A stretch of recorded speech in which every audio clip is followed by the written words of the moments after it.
Sur les activités sensorielles de groupe, je vais vous demander d'accueillir 3 nouveaux participants. Ton prénom? Jean-Paul. Pas bien entendu. Jean-Paul. Bravo Jean-Paul, tu as fait le bon choix. Et avec nous, tu vas oublier l'esclave que tu es. Et vous? Bernard. Ouais. Didier. Pas bien entendu. Didier. Bravo les gars. On n'oublie pas, les 3 J. Jamais, juré, je recommencerai plus. Allez, on commence par l'encouragement blâmatoire de la semaine. Le tabac, c'est tabou, on en viendra tous à bout. Le tabac, c'est tabou, on en viendra tous à bout. À toi, Gilbert.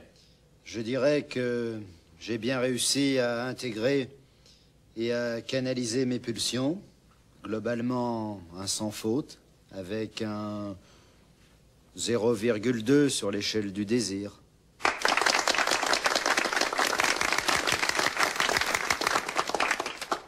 Je vous souhaite à tous d'avoir le même cursus que Gilbert. À toi, André. Je pense avoir déjoué quelques pièges basiques. Café et l'apéritif. Voilà, c'est tout. Ça s'est bien passé. C'est tout? C'est tout. On m'a proposé une cigarette. J'ai refusé.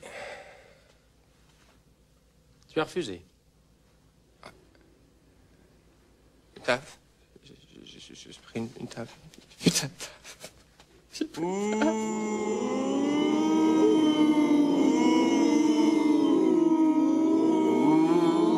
tabac, c'est tabou, on en viendra tous à bout. Le tabac, c'est tabou, on en viendra tous à bout.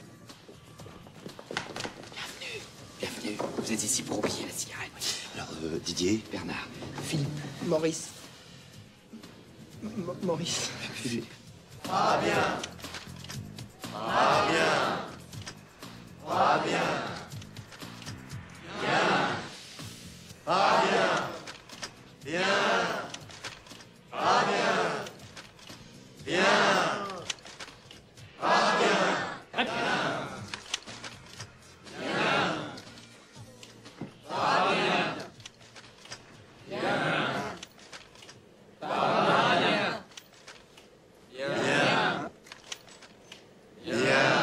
Non, pas bien. Il y a le gars qui fume dans le rétro.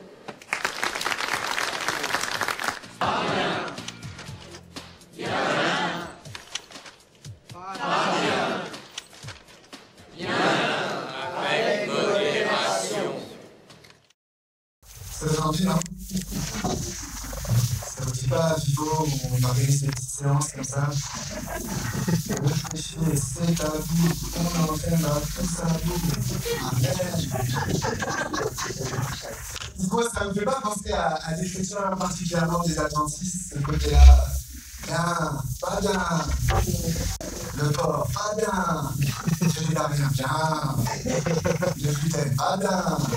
Les soja, bien. Vous en connaissez? Ah, il y a peut-être même parmi nous. Bien vu.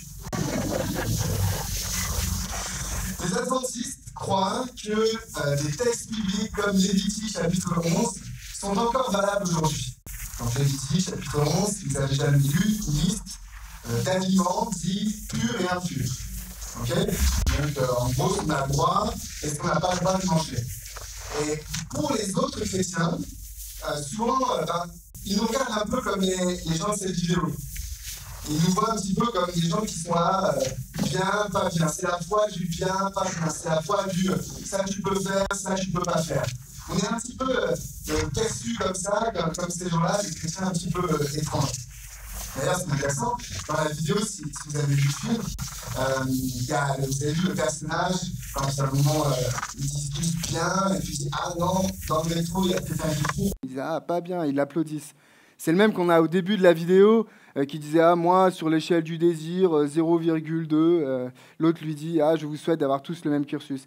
Dans la suite du film, même quelques scènes juste après, on va découvrir que celui-là, en fait, c'est un gros fumeur. Donc voilà, il était nickel sur la connaissance, bien, pas bien, parfait, mais dans la réalité, en fait, il vivait la chose comme les autres, quoi. Il y a un petit côté, vous savez, l'habit ne fait pas le moine. Okay, ce n'est pas parce que tu portes une soutane, que tu mets sur toi un habit, que d'un coup, ça fait de toi un moine. Et il y a un peu cette idée-là, on nous regarde en disant « Ah, mais c'est pas parce que vous faites des trucs qui semblent religieux, vous abstenez de certains aliments, vous avez cette compréhension, cette conception du pur et de l'impur. C'est pas parce que vous faites ça que vous êtes des bons chrétiens. » Et alors même, c'est-à-dire il y a carrément des textes bibliques qui nous sont renvoyés à la figure en disant « Mais vous n'avez pas très bien compris la Bible, en fait, si vous êtes encore dans cette histoire de pur et d'impur. » Par exemple, ici, on a Romains, chapitre 14, verset 17. « Le royaume de Dieu, ce n'est pas le manger et le boire, mais la justice, la paix, la joie par le Saint-Esprit. » Donc ce verset voudrait dire que ce qui compte dans la vie du chrétien, c'est la vie avec l'Esprit. Le reste, de côté. Alors ici, à Vivo, il n'y aura personne pour dire le contraire. L'essentiel, la chose importante, c'est le Saint-Esprit. C'est de vivre et d'être guidé par l'Esprit Saint.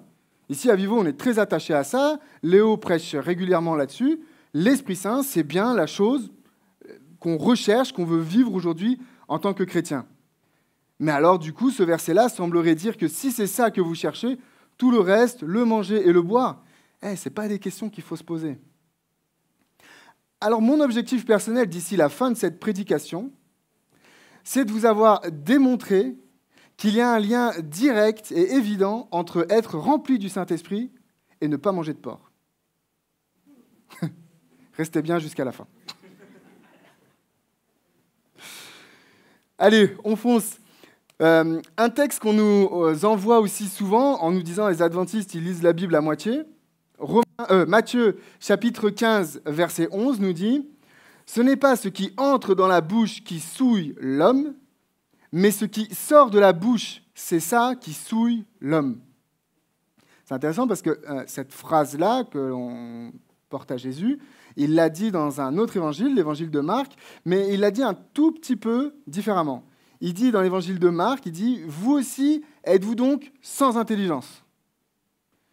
Ne comprenez-vous pas que rien de ce qui, du dehors, entre dans l'homme ne peut le souiller ?» Vous connaissez ces versets-là.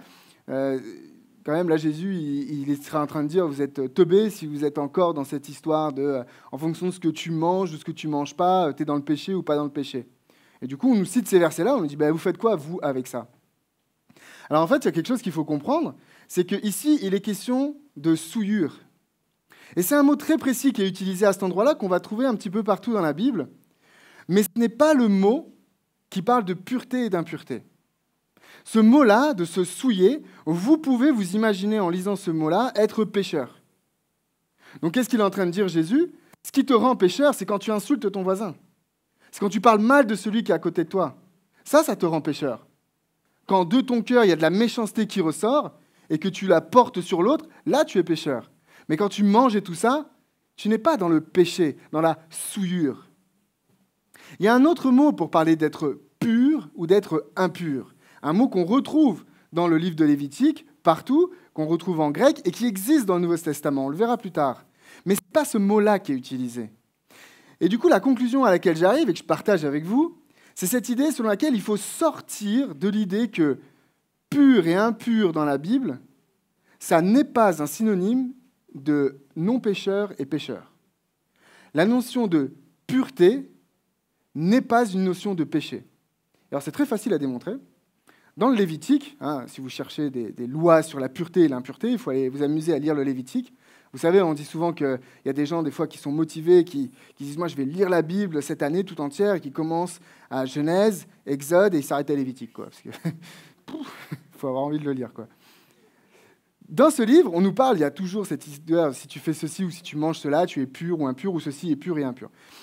Et il y a un moment où on parle de vous, mesdames, et on vous dit qu'en gros, une fois par mois, plus ou moins 7 jours, vous êtes impurs. Est-ce que ça voudrait dire qu'une fois par mois, vous, mesdames, vous êtes pécheresses ? Non, c'est pas ça que ça veut dire. Ça voudrait dire que Dieu a mis dans la femme, dans la manière dont la femme fonctionne, quelque chose qui la rend pécheresse de base. Quoi. Pour vous, c'est fichu, c'est péché. Le mot impur ne signifie pas péché. Et le mot pur ne signifie pas sauver, saint. En fait, je vous propose d'utiliser 2 autres mots, plutôt que de pur et d'impur. Le mot conforme et non conforme. l'Ancien Testament, lorsqu'il parle de pureté et d'impureté, parle de quelque chose qui est conforme et de quelque chose qui n'est non conforme.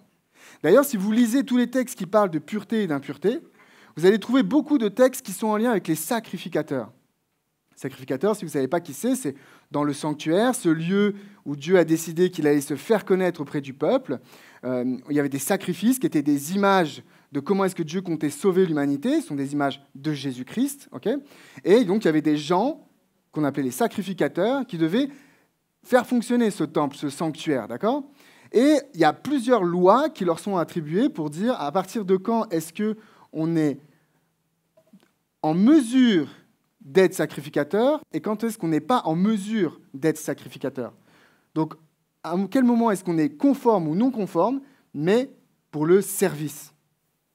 D'accord ? Donc, pureté, impureté, c'est conforme et non conforme. Et dans le cas de ce que j'ai présenté au début, cette question de l'alimentation, en fait, Dieu est en train de dire, voici ce que moi, j'ai considéré comme conforme à l'alimentation et comme non conforme à l'alimentation. Vous voyez, mon message, c'est de dire, il faut sortir cette idée de pur, impur égale péché ou pas péché. Et alors là, vous allez me dire, ouais, mais Benjamin, si c'est ça, d'abord, c'est trop cool. Et puis finalement, si c'est pas obligatoire, si c'est pas une histoire de péché, pas péché, pourquoi j'irais m'embêter, quoi ? C'est vrai, hein, il faut faire gaffe quand on va manger chez des gens. Moi, j'ai ma famille, par exemple, qui n'est pas du tout adventiste, pas du tout chrétienne pour le coup. C'est vrai que à chaque fois, ma mère m'appelle avant quand il y a le repas de famille en disant « Et ça, vous mangez ou pas ?» C'est gênant, quoi, c'est embêtant. Et puis à la fin, je dis « Oui, on mangera ce que tu mets dans l'assiette. » Parce que c'est pas ça, quoi, la relation et la discussion. Mais c'est vrai qu'on se dit « Si c'est pas une histoire de péché, si c'est pas une histoire de salut, cette histoire de pur, impur, conforme, non conforme, pourquoi je m'embêterais ?» Alors, pour vous répondre, je vous propose une petite illustration. J'ai demandé à mon épouse de venir. Donc, fiction totale. Mon épouse et moi, nous sommes à la maison. D'accord ? Je suis très occupé, comme toujours. Je suis en train d'étudier Apocalypse chapitre 13 et la relation entre Apocalypse 13, verset 11 et les élections américaines aux États-Unis. Bon, c'est un autre sujet. Je suis en train d'étudier. Et là, Audrey, mon épouse, vient me voir et elle me demande quelque chose. Vas-y. Ah, Benjamin, je suis crevée. Je viens de rentrer du boulot. J'ai plus de voix. Mets le son. Je suis fatiguée. Écoute, je viens de mettre la lessive dans la machine à laver. Dans la machine à laver. Enfin, tu vois, je suis fatiguée. Et puis, je vais me coucher. Mais est-ce que quand tu as fini d'étudier, tu peux juste sortir le linge et remettre le paquet de linge qui suit, s'il te plaît ? Écoute, Audrey, est-ce que c'est un sujet de divorce ? Mais qu'est-ce que tu racontes, un sujet de divorce ? Est-ce que si je le fais pas, tu vas demander le divorce ? C'est n'importe quoi. Non ? Ah non ! Ok, je préfère pas le faire. Ok, deuxième situation. Pareil, je suis très occupé, je suis sur YouTube, je suis en train de regarder une vidéo qui est en train de critiquer le sabbat, je prépare pour une réponse. Ok, vas-y, allez, demande-moi quelque chose. Benjamin, tu entends ? Il y a Samuel qui fait une terreur nocturne. Ça c'est pas une fiction, ça. Écoute, tu sais, tu gères beaucoup mieux que moi. Il maîtrise mieux ta voix que la mienne. Vas-y, s'il te plaît. Mon épouse, est-ce que ça, c'est un sujet de divorce ? Un sujet de divorce ? Est-ce que si je le fais pas, tu vas demander le divorce ? Mais non ! Alors, je préfère pas le faire. Vous imaginez la qualité de la relation dans un couple si ça se passait comme ça ? Si à chaque fois que mon épouse ou que le conjoint demande à l'autre de faire quelque chose, mais que ce n'est pas un sujet de divorce, alors l'autre dit non, je ne le fais pas.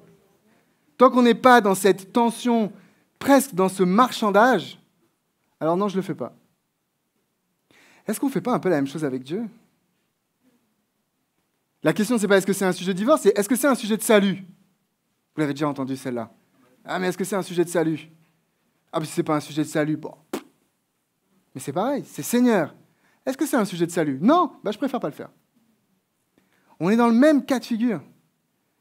La relation entre deux époux, si le divorce est la seule raison qui va te motiver à faire quelque chose, on voit tous que c'est un problème. C'est pareil avec Dieu. Si le salut, c'est la seule chose qui va te motiver à obéir à un commandement de Dieu, peut-être ta relation, elle est problématique. Et la question du conforme, non conforme, du pur et de l'impur et de l'alimentation, c'est exactement ça, les amis. Dieu veut être en relation avec nous. Mais il veut une relation complète. Une relation poussée à son maximum, jusque dans nos assiettes. Jusque dans nos assiettes, jusque dans notre vie, notre santé, nos habitudes, dans tous les détails de notre vie, Dieu veut prendre le contrôle. Dieu veut être là. Dieu veut être en relation avec nous. Il veut une rencontre pleine et entière, pas juste un petit morceau. J'étais dans une église là pendant qu'on était en vacances et on étudiait l'école du sabbat. Et dans l'école du sabbat, on discutait de la question du compromis. Alors souvent, quand on parle du compromis dans ces contextes religieux, on dit « Ah oui, nous les êtres humains, on a tendance à compromis avec Satan. » Ah, vous l'avez déjà entendu aussi. Et il y avait un des textes qui était proposé par la leçon de l'école du sabbat que j'ai trouvé très intéressant. C'est un texte très intéressant parce que si vous ne le saviez pas, c'est le slogan de la CIA. Jean chapitre 8, verset 32. « Vous connaîtrez la vérité et la vérité vous affranchira. » C'est le slogan de la CIA.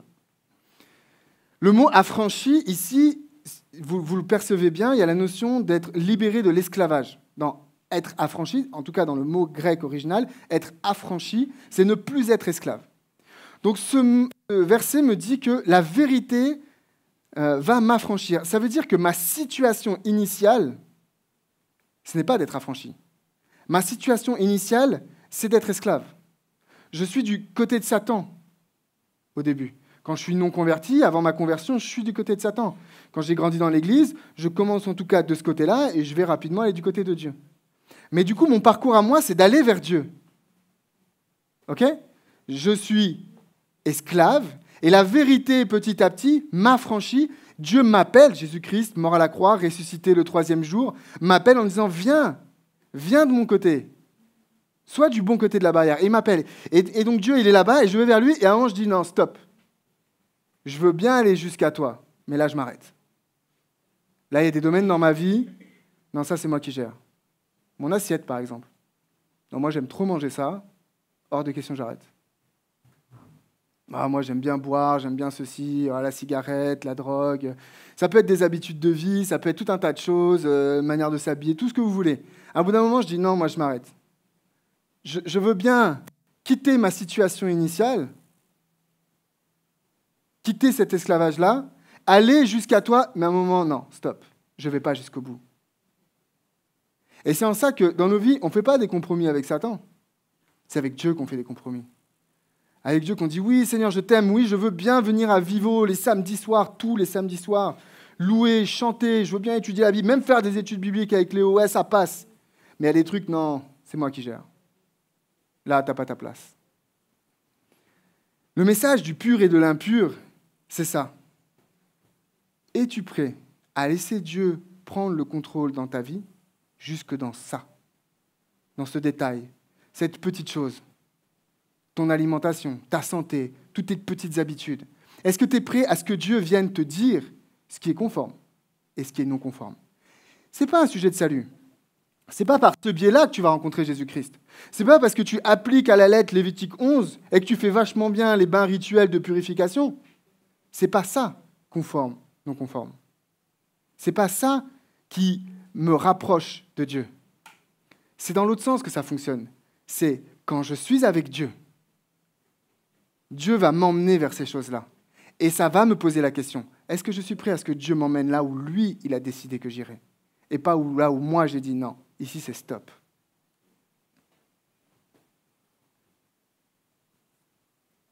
Il y a plusieurs passages dans la Bible.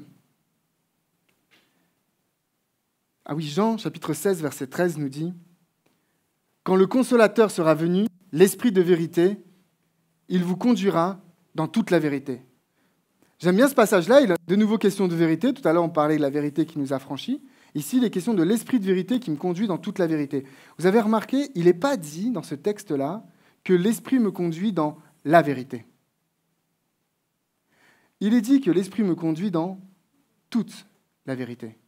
Comme si ce texte sous-entendait déjà qu'il y avait une partie de la vérité que j'étais prêt à accepter, mais qu'une fois que je suis pris par l'Esprit, ce n'est pas une partie de la vérité qui va venir dans ma vie, c'est toute la vérité.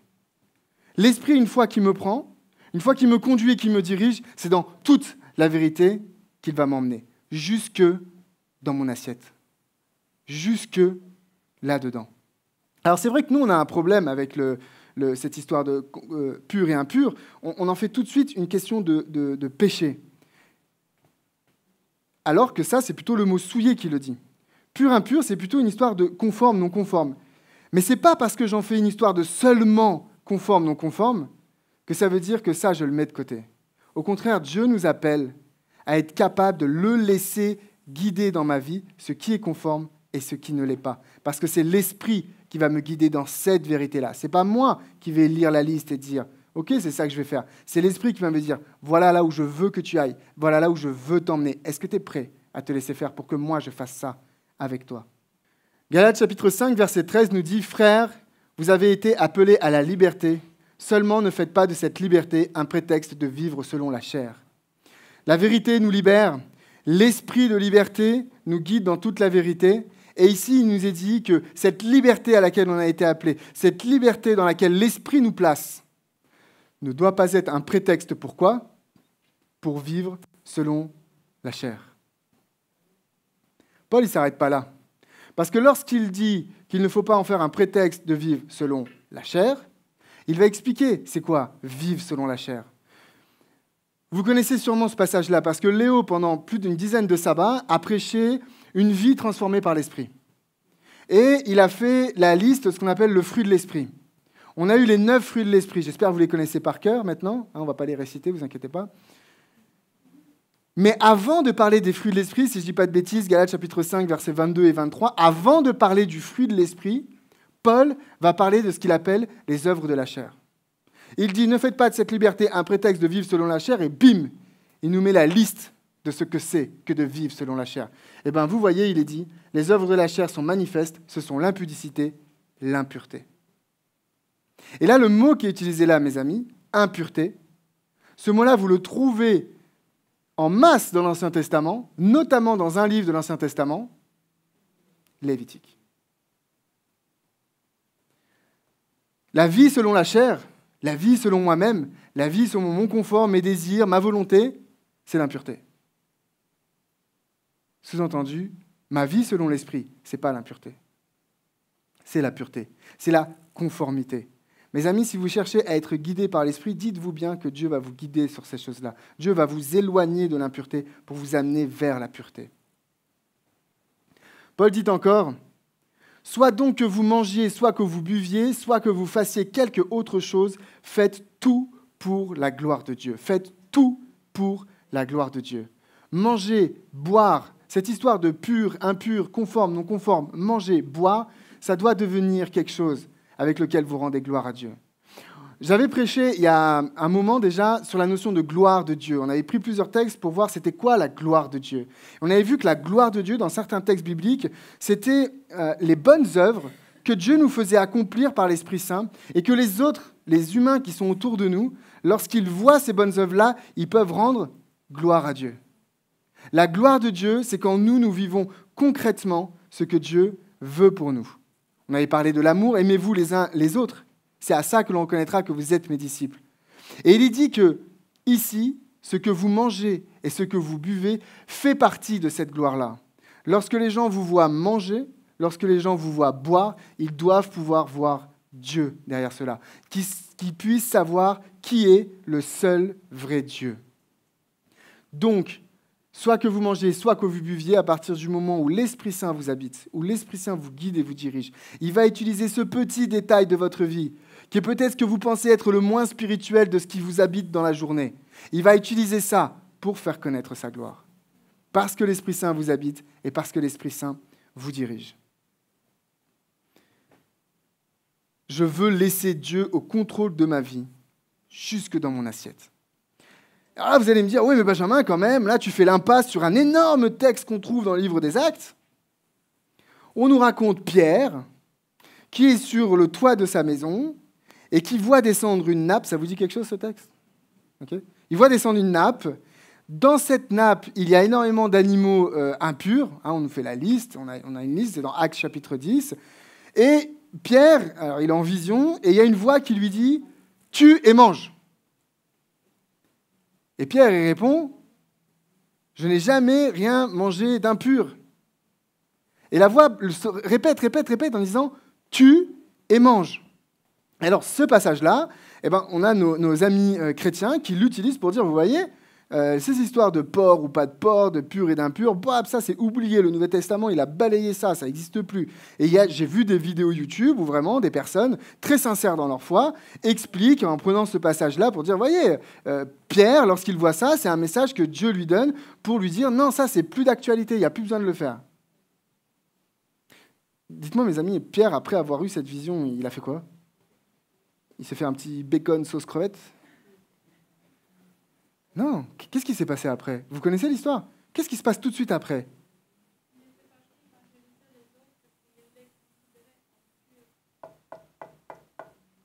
Il y a quelqu'un qui tape à la porte et qui dit « Pierre, tu dois venir pour aller voir un Romain. » Et le texte nous dit que Pierre, il comprend.